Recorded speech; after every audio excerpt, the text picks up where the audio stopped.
Hello friends, आप लोगों का स्वागत है आपके अपने channel future online classes Sonpur में। जैसा कि आप लोग पीछे के स्लाइड्स में देख पा रहे होंगे कि हम लोग क्या कर रहे हैं। आज हम बिहार डीएलएड 2026 के साइंस से सेट 8 लगाने जाने वाले हैं। मतलब कि सेट का अर्थ क्या होता है, प्रीवियस ईयर क्वेश्चन, जितने भी प्रीवियस ईयर क्वेश्चन पूछे जाते हैं उसी को सेट कहा जाता है और उसी में हम लगाते हैं। और आपको पता होगा कि बिहार डीएलएड में साइंस से 20 क्वेश्चन आते हैं और उस 20 हर सेट में 20 क्वेश्चन पूछे जाते हैं और उन 20 क्वेश्चन का हम क्या करते हैं, हर सेट का प्रैक्टिस करते हैं। और हर एक क्वेश्चन कितना होता है, 1 मार्क्स का होता है। और आपको पता होगा कि क्वेश्चन क्या होता है, हर साल रिपीटेड होता है। और साइंस में वो फिजिक्स से क्वेश्चन हो, केमिस्ट्री से क्वेश्चन हो या बायो से केमिस्ट्री क्वेश्चन हो, वो तीनों चैप्टर के क्वेश्चन पूछे जाते हैं। और उन सभी का क्या करते हैं, हम आंसर के साथ साथ उसके थ्योरी को समझते हैं, रीजन को समझते हैं।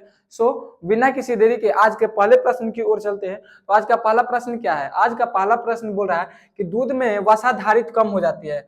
मतलब कि दूध में जो वसा होती है वो धारिता कम हो जाती है शरद ऋतु में, ग्रीष्म ऋतु में, वर्षा ऋतु में या इनमें से कोई नहीं। मतलब कि कब दूध में वसा धारिता कम हो जाती है।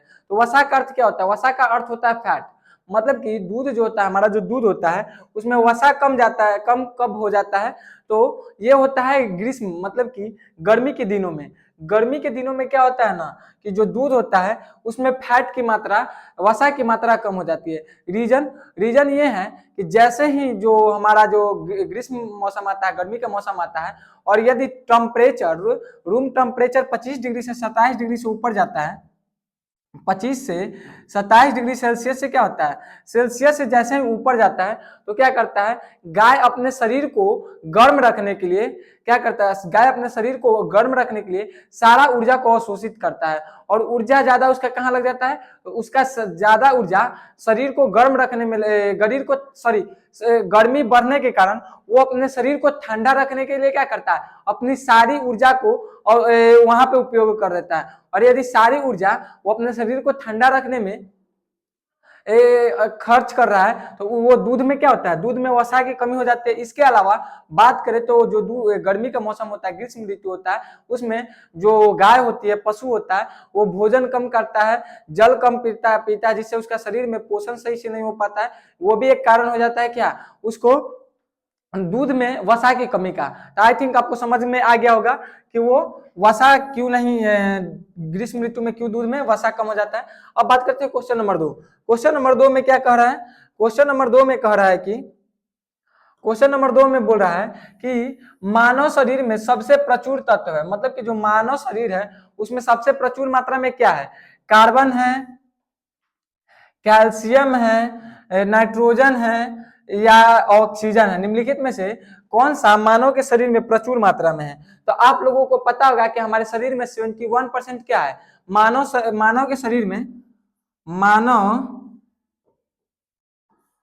शरीर में, मानव शरीर में क्या 71% जल है।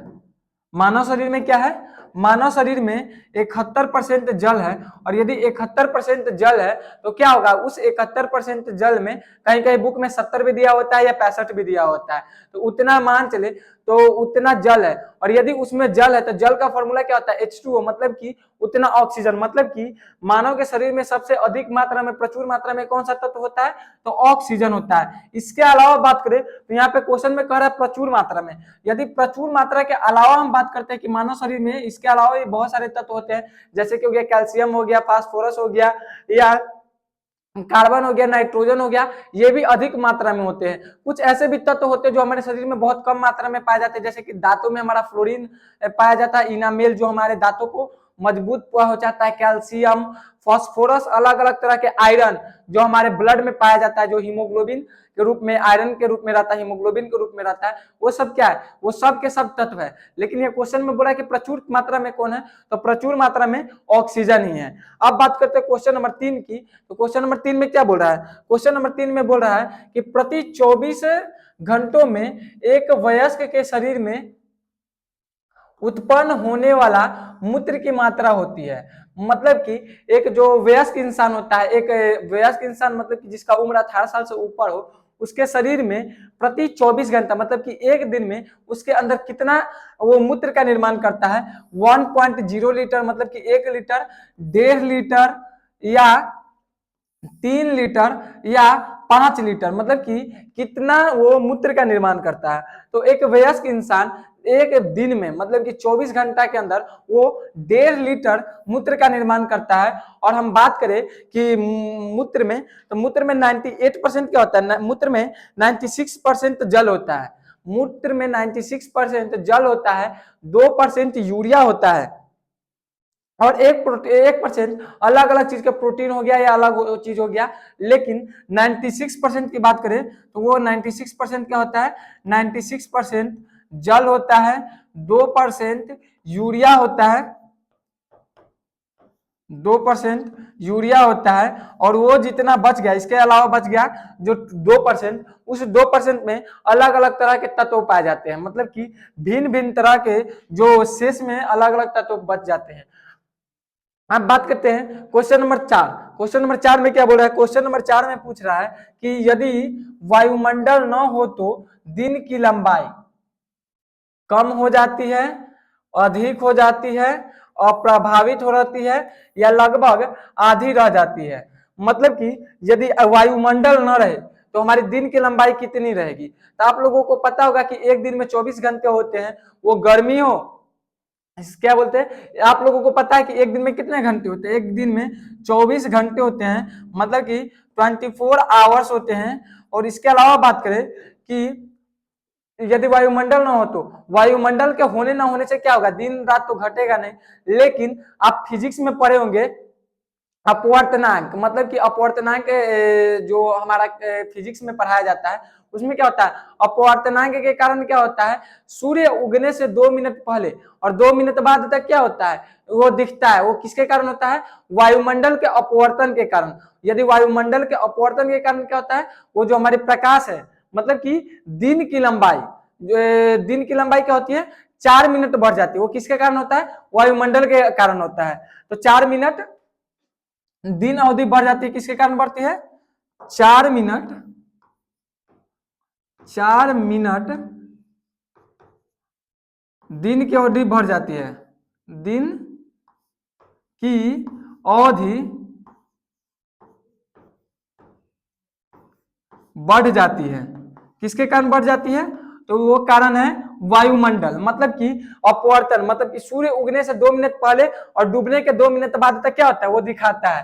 तो क्या होता है, अधिक हो जाती है। ऑप्शन बी क्या हो जाएगा, अधिक हो जाती है, वो सही हो जाएगा।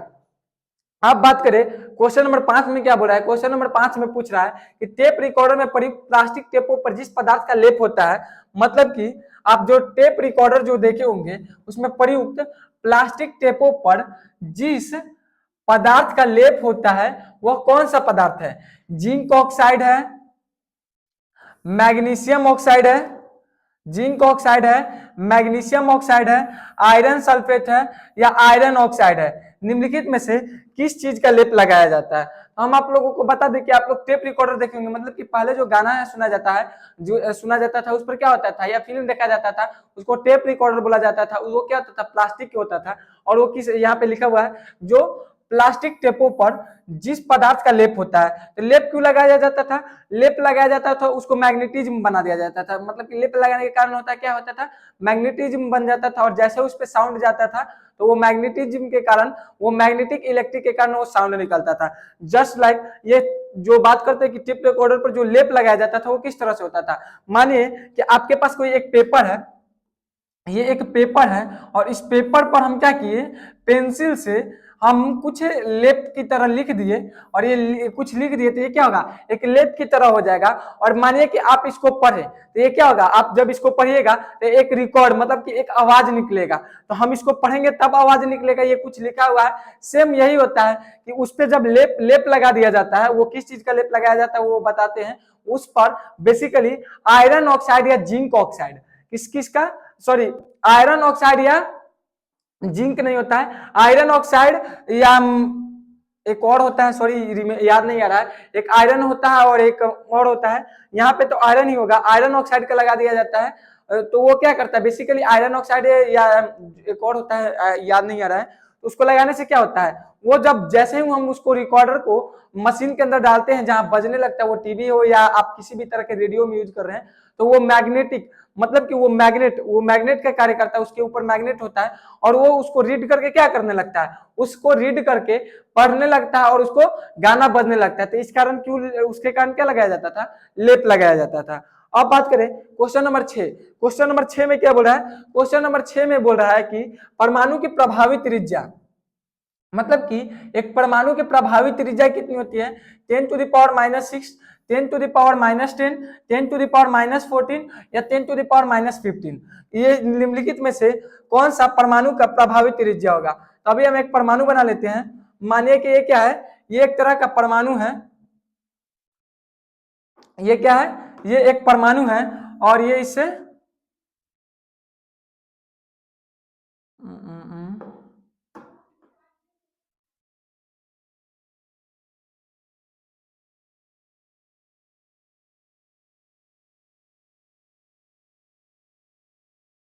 ये क्या हो गया, ये एक परमाणु हो गया और ये परमाणु के क्या हो गया, ये परमाणु का नाभिक हो गया, जिसमें क्या होता है, परमाणु के नाभिक में क्या होता है, न्यूट्रॉन प्लस प्रोटॉन होता है। तो बात करें कि परमाणु की नाभिक की लंबाई, यदि हम परमाणु की नाभिक की लंबाई की बात करते हैं तो परमाणु की नाभिक की लंबाई कितना होता है, परमाणु की जो नाभिक होता है उस नाभिक का लंबाई एटलीस्ट होता है 10⁻−15 मीटर, 10⁻−15 एंगस्ट्रॉम। इसको मीटर में नहीं नापा जाता है। और यहाँ पे क्या पूछ रहा है, और एक होता है ये, इसका होता है 10⁻−10 एंगस्ट्रॉम। इसको क्या बोलते हैं, 10⁻, इसको बोला जाता है 10⁻−10 एंगस्ट्रॉम, इसको बोला जाता है। और इसको बोलते हैं 10⁻−15 फर्मी, इसको मापते हैं फर्मी में और इसको मापते हैं एंगस्ट्रॉम में। किसमें नापते हैं, एंगस्ट्रॉम में, इसको फर्मी में। तो एंगस्ट्रॉम में किसको नापते हैं, एंगस्ट्रॉम में नापते हैं परमाणु की त्रिज्या को।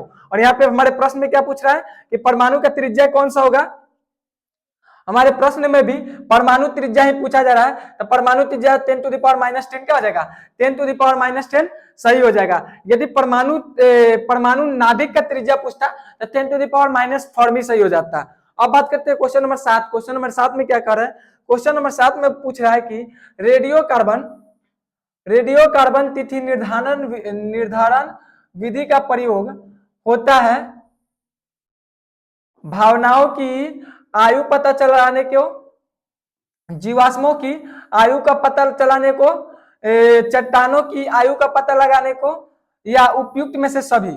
मतलब कि रेडियो कार्बन किसको बोलते हैं, रेडियो कार्बन बोला जाता है। बात करें कि रेडियो कार्बन किसको बोलते हैं, तो रेडियो कार्बन होता है, रेडियो कार्बन किसको बोलते हैं, कार्बन जो 14 होता है, कार्बन 14 दो होता है, एक कार्बन 12 होता है, कार्बन 14 होता है। और ये 12 14 क्या है, इसका परमाणु संख्या है।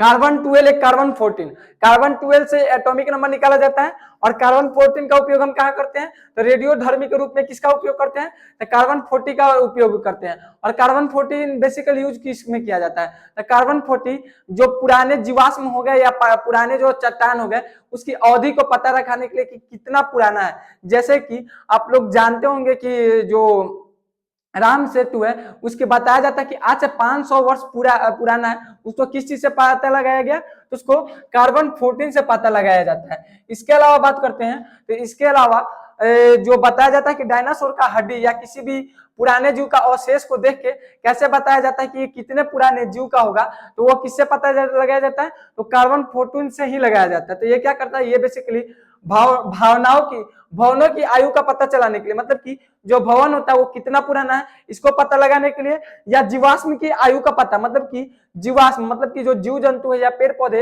ये कितना पुराना पेड़ पौधा होगा या ये कितना पुराना जीव होगा इसको पता लगाने के लिए, या चट्टानों की आयु पता लगाने के लिए। जैसा कि अभी हम बताएं कि जो राम सेतु है और उसमें जो पत्थर यूज किया गया, पत्थर को पता लगाया था वो किससे पता लगाया गया था, तो कार्बन धर्मी से। मतलब कि उपयुक्त सही ऑप्शन डी क्या हो जाएगा, ऑप्शन डी सही हो जाएगा। अब बात करें क्वेश्चन नंबर 8, तो क्वेश्चन नंबर 8 में क्या पूछ रहा है, क्वेश्चन नंबर 8 में पूछ रहा है कि ब्रोंकाइटिस एक रोग है, मतलब कि एक ब्रोंकाइटिस रोग होता है, वो किसका है, रक्त का है, यकृत का है, रक्त का है, यकृत का है, अंतरियों का है या फेफड़ों का है, मतलब कि आंतों का है या फेफड़ों का, निम्नलिखित में से किसमें होता है? तो ब्रोंकाइटिस बेसिकली पाया कहाँ जाता है? हम बात करते हैं कि ब्रोंकाइटिस है वो हमारे ये रेस्पिरेटरी सिस्टम का भाग है। किसके भाग है? ये रेस्पिरेटरी सिस्टम,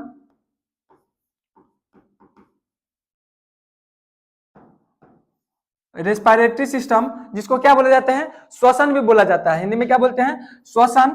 ये श्वसन का भाग है। ये श्वसन में पढ़े होंगे कि जो हम सांस लेते हैं उसमें क्या आता है? ब्रोंकाइटिस आता है, उसके बाद एल्वोली आता है। तो ब्रोंकाइटिस क्या होता है? ब्रोंकाइटिस मानिए कि ये जो हमारा लंग्स होता है, हमारा जो फेफड़ा होता है, वो फेफड़ा ऐसे कुछ इस तरह से होता है। दो फेफड़ा कुछ इस टाइप का होता है जो ऊपर से जुड़ा होता है, और यहां से जो ऊपर से आता है जो ऐसे आकर अंदर मिलता है, और ऐसे ऐसे जो भाग में बटा होता है वो क्या होता है? ये ब्रोंकाइटिस होता है। वो ये किसका भाग होता है? तो ये हमारे श्वास नली का एक भाग होता है। किसका भाग होता है? श्वास नली का भाग होता है। और ये किसके अंतर्गत आता है? तो ये आता है, हम बात करें कि ये किसके अंतर्गत आता है, तो ये फेफड़ा के अंतर्गत आता है। किसके अंतर्गत आता है? तो फेफड़ा के अंतर्गत आता है। और यदि फेफड़ा के अंतर्गत आता है तो ऑप्शन डी क्या हो जाएगा? ऑप्शन डी फेफड़ा सही हो जाएगा। मतलब कि ब्रोंकाइटिस जो रोग है वो किसका रोग है? ब्रोंकाइटिस रोग फेफड़े का रोग है। अब बात करते हैं क्वेश्चन नंबर 9 की। क्वेश्चन नंबर 9 में क्या बोल रहा है? क्वेश्चन नंबर 9 में बोल रहा है कि बीसीजी का टीका दिया जाता है बचाव के लिए, मतलब कि टीका बीसीजी का जो टीका होता है वो किसके बचाव के लिए दिया जाता है?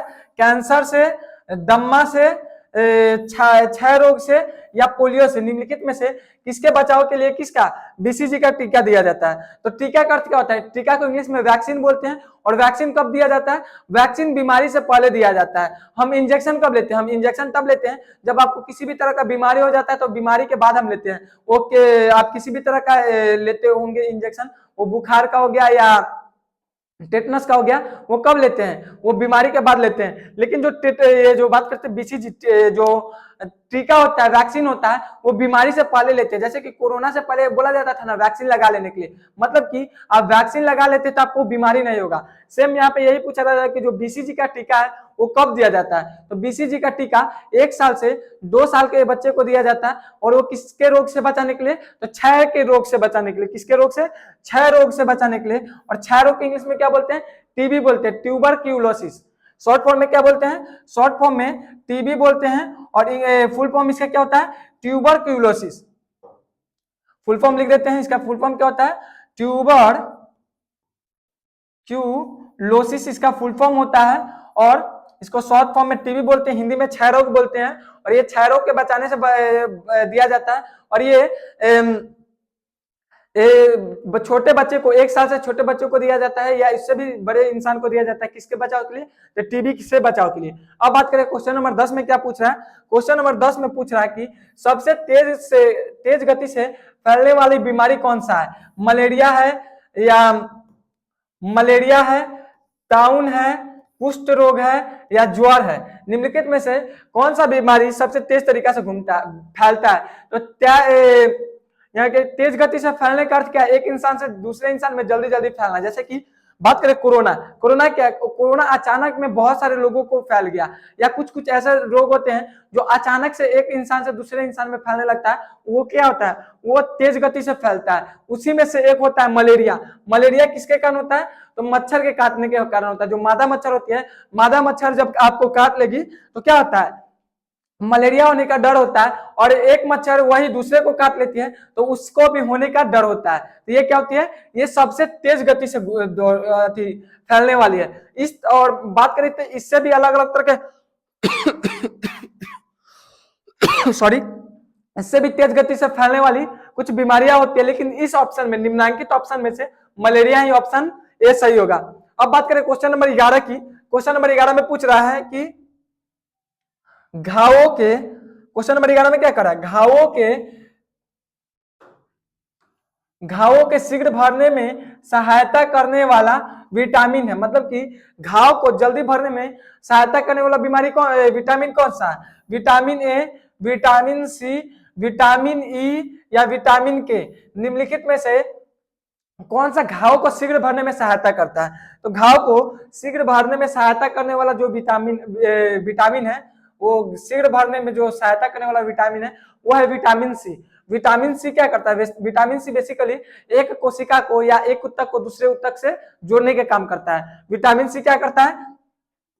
एक ऊतक से एक ऊतक या सेल मतलब कि कोशिका, एक ऊतक या कोशिका को दूसरे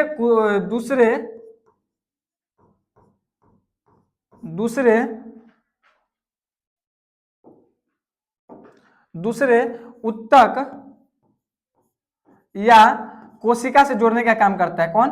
विटामिन कोशिका से जोड़ने का काम।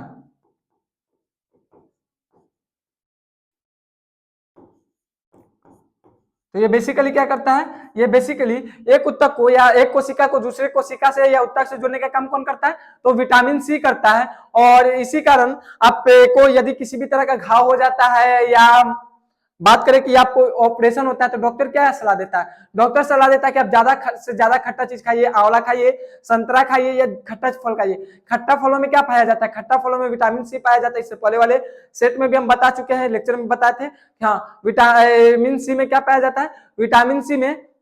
विटामिन सी खट्टा फलों से प्राप्त होता है और खट्टा फलों में क्या होता है? विटामिन सी प्राप्त होता है। और विटामिन सी बेसिकली क्या करता है? एक ऊतक से दूसरे ऊतक को जोड़ने में काम करता है। इसके अलावा इसमें शीघ्र घाव को भरने में और भी काम आता है, तो वो होता है विटामिन ए। विटामिन ए भी क्या करता है? घाव को सूखने में और सहायता करता है और उसको जल्दी भरने में। इसके अलावा बात करें तो विटामिन के भी इसको सहायता करता है। विटामिन के कैसे करता है? तो विटामिन के ब्लडिंग को रोकता है। आप पढ़े होंगे कि ब्लडिंग को, कल के भी लेक्चर में बताते हैं, इससे पहले वाले सेट में भी, कि जो विटामिन के होता है वो बेसिकली क्या करता है? विटामिन के हमारे जो ब्लड को क्लोटिंग करना, ब्लड क्लोटिंग का काम किसका है?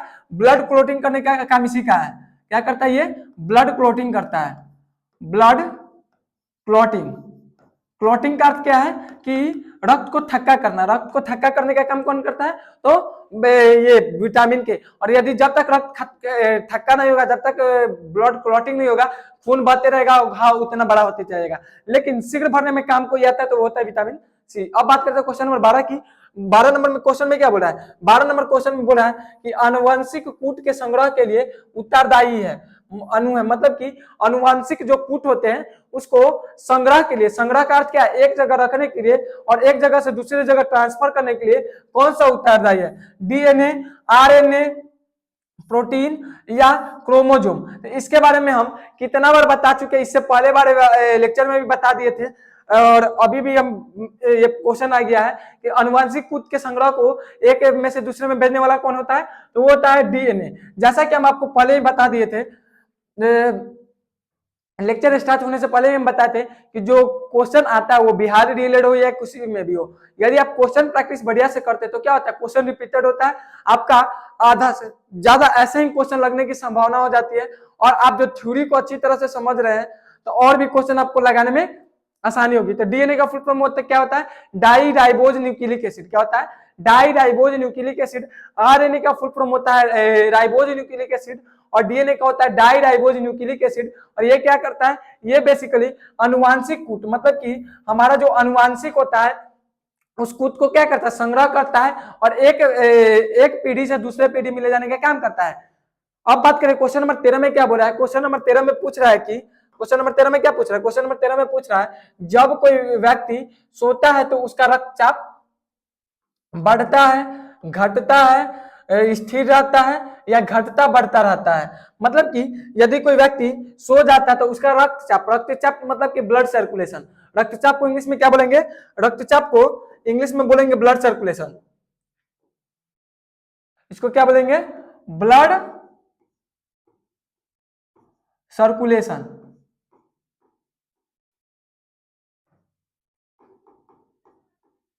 क्या बोलेंगे? ब्लड सर्कुलेशन मतलब कि रक्तचाप, उसका ब्लड सर्कुलेशन कैसा होगा?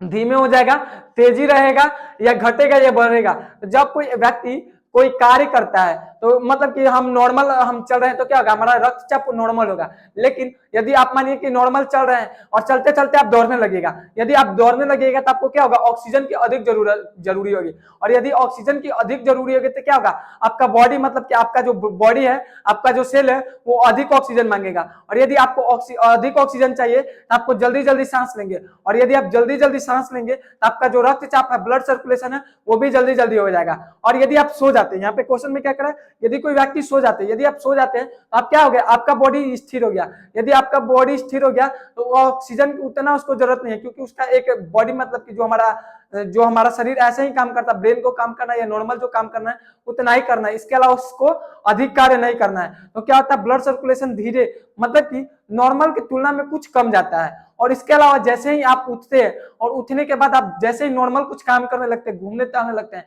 तो आपका रक्तचाप धीरे धीरे बढ़ने लगता है। तो क्या होता है, एक व्यक्ति सोता है तो उसका रक्तचाप क्या होता है, तो उसका रक्तचाप नॉर्मल या दौड़ने की तुलना में क्या होता है, घट जाता है। मतलब कि ऑप्शन बी क्या हो जाएगा, घट जाता है, सही हो जाएगा। अब बात करें क्वेश्चन नंबर 14 में क्या पूछ रहा है। क्वेश्चन नंबर 14 में पूछ रहा है कि जब कोई ठोस पदार्थ पिघलता है तो क्या होता है, वह ऊष्मा उत्सर्जित करती है, उसको तापमान बढ़ता है, वह ऊष्मा का अवशोषण करती है, या उसका तापमान घटता है। निम्नलिखित में से कौन सा ऑप्शन सही होगा। तो हम बताते हैं कि जब कोई ठोस वस्तु पिघलता है तो बेसिकली होता क्या है, जब कोई ठोस वस्तु पिघलता है तो पिघलता कैसे है। मानिए कि कोई ठोस वस्तु है, कोई सॉलिड वस्तु है और उसको पिघलना है।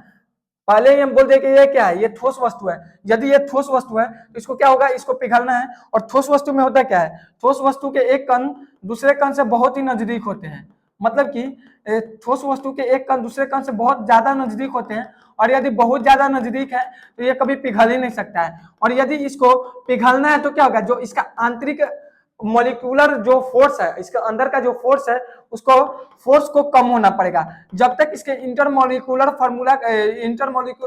फोर्स नहीं घटेगा तब तक कार्य नहीं करेगा। अब यदि हम जो समझा ये आपको समझ में नहीं आएगा तो समझिए, मानिए कि एक रेक है, उस रेक में आप पूरा किताब भर दिए, इतना भर दिए हैं ना कि उससे एक भी किताब निकालने और अंदर रखने में बहुत ज्यादा मुश्किल हो रहा है। आप इमेजिन कीजिए उसको उसको खाली करना है, तो वो खाली कैसे होगा। उसको खाली करने के लिए बेसिकली उसमें कुछ ना कुछ स्पेस तो चाहिए ना। मानिए कि एक रेक है, ऐसा एक रेक है, और उस रेक में आप पूरी तरह से सामान को भर दिए हैं, और यदि आप पूरी तरह से इसमें सामान भर दिए हैं तो ये क्या हो जाएगा, ये तो पूरा ठोस हो जाएगा, खचाखच भरा हुआ है, तो यहाँ पे स्पेस होगा ही नहीं। आप मानिए कि इसमें से पहले आप क्या किए, इसमें से एक चीज को निकाले, क्या किए, इसमें से पहले एक चीज को निकाले, देन फिर दूसरा चीज को निकाले, तीसरा चीज को निकाले, और इतना निकाल दिए तो इसके बीच में क्या हो जाएगा, इंटरमोलिक्यूलर स्पेस ज्यादा हो जाएगा, और ये इसके ऊपर सामान आने जाने लगेगा।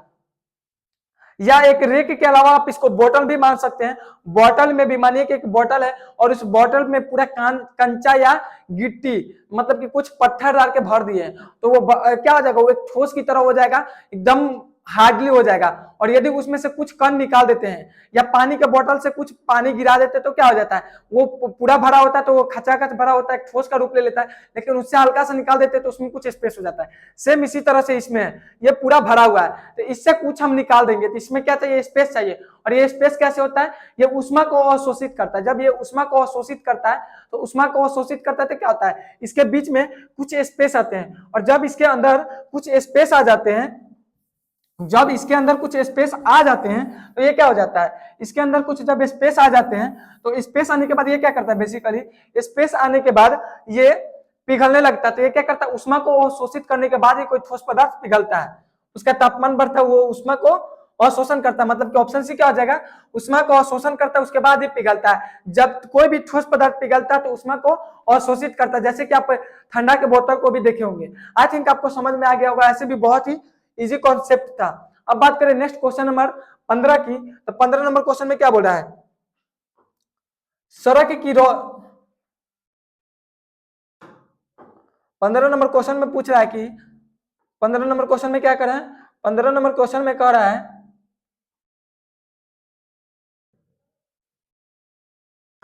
15 नंबर क्वेश्चन में कह रहा है कि सड़क की रोशनी के परावर्तक साधारणतः होते हैं। मतलब कि जो सड़क की रोशनी होती है उसके परावर्तक साधारणतः को होते हैं अवतल दर्पण, समतल दर्पण, उत्तल दर्पण या सामान्य दर्पण। निम्नलिखित में से कौन सा सड़क की रोशनी के परावर्तक होते हैं? तो क्या करना है, ये इसका आपको जवाब देना है। तो आप जानते होंगे कि जो सड़क पर जब आप सड़क से मतलब कि आप बस से जा रहे हैं, गर्मी के मौसम, इमेजिन कीजिए कि गर्मी के मौसम से बस से ट्रेवल कर रहे हैं या कार से ट्रेवल कर रहे हैं, तब को क्या होता है, दूर में लगता है कि पानी चमक रहा है, जैसे कि रोड पे क्या लगता है कि पानी चमक रहा है और वो भाप की तरह बन के उड़ रहा है, मतलब कि आप उससे बहुत ज्यादा दूर होते हैं। लेकिन जैसे ही आप वहां पे जाते हैं, वहां पे क्या होता है, वहां पे किसी भी तरह का पानी नहीं होता है, ना ही कि वहां पे किसी भी तरह का परिवर्तन उष्मा ऊपर जाता है। जब तक वहां पानी होगा ही नहीं तो उष्मा बन के ऊपर जाएगा कैसे?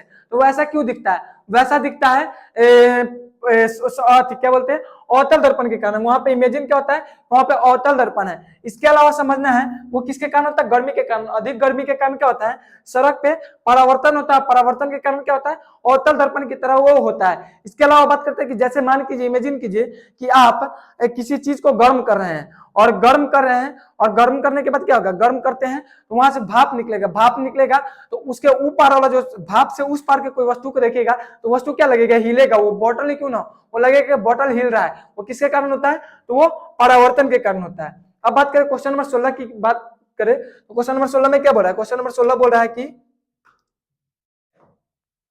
वात भट्ठी से प्राप्त लोहे को कहते हैं, जो वात भट्ठी होता है उसे प्राप्त लोहे को क्या बोलते हैं, ढलवा लोहा, पितवा लोहा, मृदु लोहा या कठोर लोहा। निम्नलिखित में से जो वात भट्ठी होता है उसमें से प्राप्त लोहा को क्या बोलते हैं? तो जो वात भट्ठी मतलब कि जो नॉर्मल भट्ठी होता है, उस भट्ठी से जब लोहा निकलता है उसको क्या बोलते हैं, ढलवा लोहा। ढलवा लोहा का अर्थ क्या हो गया, ढलवा लोहा मतलब कि अभी कच्चा है। कच्चा का अर्थ मतलब कि पूर्ण रूप से नहीं है, भंगुर की तरह। यदि आप इसको मारिएगा तो भंगुर हो जाएगा, टूट के बिखर जाएगा, मतलब कि इतना ज्यादा ठोस नहीं है। लोहे के जो लोहा जितना ठोस होता है उसकी तुलना में ठोस नहीं, इसलिए इसको क्या बोलते हैं, इसको ढलवा लोहा बोलते हैं। अब बात करें क्वेश्चन नंबर 17। तो क्वेश्चन नंबर 17 में क्या बोला है, क्वेश्चन नंबर 17 में बोल रहा है कि पौधे का जनन अव्यय होते हैं, मतलब कि जो पौधे होता है उसका जनन अव्यय कौन होते हैं? जड़ होता है, डंठल होता है, पत्ती होता है या पुष्प होता है? तो आप लोगों को पता है होगा, और बहुत ही इजी क्वेश्चन है कि जो पौधे का जनन अवयव होता है वो कौन सा होता है, पौधे का जनन अवयव पुष्प होता है। मतलब कि ऑप्शन डी क्या हो जाएगा, ऑप्शन डी पुष्प सही हो जाएगा। आई थिंक आपको समझ में आया होगा कि पुष्प मतलब कि जितने भी पौधे होते हैं और वो जो आती होते हैं वो किसके माध्यम से, पुष्प पौधे से ही होते हैं, और जिसमें पुमांग और जयांग होते हैं। अब बात करें नेक्स्ट क्वेश्चन, क्वेश्चन नंबर 18 की, वायु प्रदूषण डैश वायु प्रदूषण के संकेत पौधे हैं, माइकोराइजा, लाइकेन। मतलब क्वेश्चन में क्या कर रहा है, क्वेश्चन कर रहा है कि डैश वायु प्रदूषण संकेतक के पौधे हैं, माइकोराइजा, लाइकेन, रोज या मैरीगोल्ड। निम्नलिखित में से कौन सा पौधा वायु प्रदूषण के संकेतक है? एक ऐसा फूल होता है, मतलब कि एक ऐसा पौधा होता है जो वायु को डायरेक्ट, मतलब कि वायु को डायरेक्ट अपने अंदर ले लेता है, उसके अंदर किसी भी तरह का फिल्ट्रेशन नहीं होता। मतलब कि हमारा बॉडी जो है, हमारे बॉडी में क्या अलग अलग तरह के फिल्ट्रेशन करने का एक भाग है, लेकिन वो क्या होता है, उसको मतलब कि किसी भी तरह का गैस, मतलब कि जो अलग अलग तरह का गैस करने के लिए छन्नी या जो पाया जाता है वो उसमें नहीं पाया जाता है। और वो नहीं पाया जाता है, यदि वायु प्रदूषित होगा तो वायु प्रदूषित एयर को ले लेगा, और यदि वो शुद्ध है तो वो शुद्ध एयर को ले लेगा। और यदि वो नाइट्रोजन, वो बेसिकली क्या करता है, वो नाइट्रोजन को अवशोषित करता है, और यदि वो नाइट्रोजन को अवशोषित कर रहा है तो क्या होगा, वो पौधा सूख जाएगा। वो बेसिकली क्या होता है, पौधा सूख जाता है। यदि और वहां पे जो बोला जाता है आईयू जो हमारे अति को बताता है वायु में कितना प्रदूषण है, वो कौन बताता है, वो पौधा। आपके यदि आपके क्षेत्र में वो पौधा है तो वो क्या हो गया, वो पौधा यदि वो आपके क्षेत्र में, आपका क्षेत्र, आपका वो जो वायुमंडल है वो प्रदूषित नहीं है, और यदि वहां पे पेड़ वैसा है लेकिन सूख जा रहा है तो क्या वायु प्रदूषित है। और उस पौधे का नाम क्या है, लाइकेन है। लाइकेन पौधा बेसिकली क्या करता है, मतलब कि लाइकेन पौधा के बारे में बताते हैं, वो ना डायरेक्ट क्या करता है, वो डायरेक्ट ऊर्जा को अवशोषित कर लेता है। और यदि वो डायरेक्ट ऊर्जा को अवशोषित कर रहा है तो वो क्या होगा, डायरेक्ट ऊर्जा को अवशोषित करता है तो क्या बन जाता है, वो डायरेक्ट ऊर्जा को अवशोषित करता है तो वो पौधा सूख जाता है। अब बात करते हैं क्वेश्चन नंबर 20 को। आप क्या कीजिए, क्वेश्चन नंबर 19 को आप क्या कीजिए, आप इसको पढ़िए, तब तक हम क्या कर रहे हैं, देख रहे हैं कि रिकॉर्ड हो रहा है कि नहीं हो रहा है। तो क्वेश्चन क्या बोल रहा है कि किसी वस्तु का द्रव्यमान 20 किलोग्राम है, यह वजन बराबर होगा। मतलब कि कोई वस्तु है इसका द्रव्यमान कितना है, द्रव्यमान 20 किलोग्राम है, तो वो वस्तु किसके बराबर होगा। तो वजन निकालने के लिए हम फॉर्मूला क्या निकालते हैं, वजन को इंग्लिश में क्या बोलते हैं, वजन को इंग्लिश में वेट बोलते हैं। वजन को इंग्लिश में क्या बोलते हैं, वेट बोलते हैं, WEIGHT वेट। वो किसके बराबर होता है, वजन बराबर होता है mass into gravity, mass into gravity के बराबर होता है। और यदि हम इसको शॉर्ट फॉर्म में लिखे तो W बराबर क्या हो जाएगा, W बराबर mg। और यहाँ पे देखे तो यहाँ पे मास कितना दिया हुआ है, मास यहाँ पे 20 किलोग्राम, मतलब कि द्रव्यमान दे दिया गया है, मतलब कि W दे दिया गया है। W कितना है, 20 किलोग्राम है, और हमसे वजन ही पूछ रहा है, मास ही पूछ रहा है, द्रव्यमान दिया हुआ है। तो यहाँ पे कितना हो जाएगा 20, यहाँ पे किसी वस्तु का द्रव्यमान, द्रव्यमान मतलब कि क्या हो जाएगा वेट, किसी वस्तु का द्रव्यमान वेट दे दिया गया है, मास ना होगा, मास ना हो जाएगा 20 केजी, तो मास दे दिया गया है।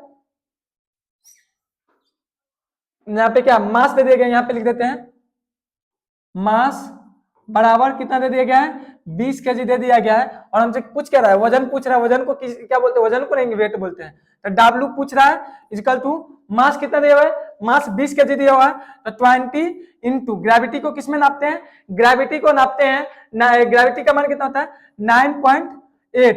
तो यदि इसको इंटू कीजिएगा तो कितना आ जाएगा, 0 से 0 एंड पॉइंट 8 टू जा 60 और 9 टू जा 18, 186.0। लेकिन ये जो आंसर आएगा ये न्यूटन में आएगा।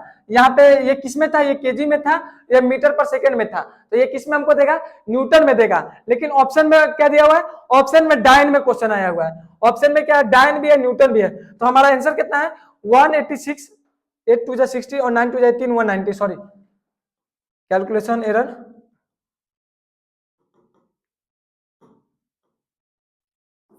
जीरो पॉइंट 8 टू जा 16 और 9 टू जा 18, 196.0। ये क्या है, न्यूटन में है। हम इसको क्या करेंगे, डायन में चेंज करेंगे, और यदि हम इसको डायन में चेंज करेंगे तो क्या होगा, 196 into 10 to the power 5 dyne हो जाएगा। मतलब कि 1 newton equal to 10 to the power 5 क्या होता है, डाइन होता है। तो क्या हो जाएगा option C 196 into 10 to the power 5 dyne सही हो जाएगा। अब बात करते हैं क्वेश्चन नंबर 20 जो आज का लास्ट प्रश्न है। और ये क्वेश्चन क्या है कि निकटतम सितारे, मतलब कि निकटतम सितारे सूर्य के अतिरिक्त से प्रकाश पृथ्वी तक पहुंचती है। क्वेश्चन क्या है, निकटतम सितारे सूर्य के अतिरिक्त से प्रकाश पृथ्वी तक पहुंचती है 4.2 सेकंड में, 42 सेकंड में, 4.2 वर्ष में या 42 वर्ष में। निम्नलिखित में से कौन सा ऑप्शन सही होगा। तो हम बात करें कि जो निकटतम सितारा, मतलब कि हमारे पृथ्वी से सबसे निकटतम सितारा कौन है, तो पृथ्वी से सबसे निकटतम सितारा सूर्य है। इसलिए क्वेश्चन में क्या कर दिया है, देखिए यहाँ पे क्या कर दिया है, क्वेश्चन में ऑलरेडी बता दिया गया सूर्य के अतिरिक्त। क्वेश्चन में क्या करा है, सूर्य के अलावा, मतलब कि सूर्य जो है वो हमारा सबसे निकटतम सितारा तो है, लेकिन सूर्य के अलावा कौन सा है, तो सूर्य से के अलावा जो है उसका नाम है प्रोक्सिमा सेंचुरी। उसका नाम क्या है, Proxima Centauri, Proxima CENTURI, Proxima Centauri. ये क्या, प्रोक्सिमा सेंचुरी सूर्य के बाद ये सेकंड जो हमारे पृथ्वी से सबसे नजदीक है। और यदि हम इसके दूरी की बात करें, ये पृथ्वी से कितना दूर है, तो ये पृथ्वी से दूर है 4.24 प्रकाश वर्ष। कितना है, 4.24 प्रकाश वर्ष। ऑलरेडी हम बता चुके हैं कि हम क्या करते हैं, हम दूरी को प्रकाश वर्ष में भी नापते हैं। किसमें नापते हैं, प्रकाश वर्ष में नापते हैं। इसका डिस्टेंस कितना होता है, इसका डिस्टेंस होता है 4.24 प्रकाश वर्ष होता है। किसका, प्रोक्सिमा सेंचुरी का, हमारे पृथ्वी से। तो ये यही पूछ रहा है कि जो प्रोक्सिमा सेंचुरी है उसका पृथ्वी तक जो सितारा है उसका निकटतम सितारे के से प्रकाश पृथ्वी तक कितने सेकंड में पहुंचती, कितना देर में पहुंचता है, तो वो पहुंचता है 4.2 वर्ष में। ये इतना दूर है तो कितना में पहुंचता है, 4.2 वर्ष। मतलब कि ऑप्शन सी क्या हो जाएगा, ऑप्शन सी सही हो जाएगा, 4.2 वर्ष में पहुंचता है। आई थिंक आपको समझ में आ गया होगा। और ये क्या है, ये हमारे पृथ्वी से सबसे निकटतम सितारा है, उसका नाम क्या है, प्रोक्सिमा सेंचुरी।